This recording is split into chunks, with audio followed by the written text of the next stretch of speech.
Well, Jay, what has been your takeaway and your insights? Has been a fabulous conference. We have a full lineup of our cardiovascular solutions that we've shown to the cardiologists across Europe. And those products cover from diagnosis, treatments to monitoring.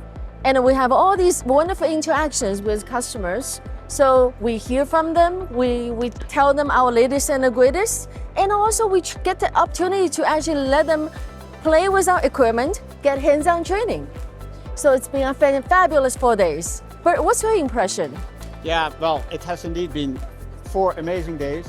But for me, most striking is that all the customers that come here, they ask us, help us to improve workflow, productivity, and just help us to organize better clinical confidence and quality of care along the whole care path. And in that discussion, we have exactly the right solutions, AI enabled more and more to see how we can further improve workflow. So it has been really a fantastic meeting. Indeed, because this gives us our best opportunity to help provide the clinical answers to them and help the patients to get the best clinical care and then have a wonderful life ahead of them.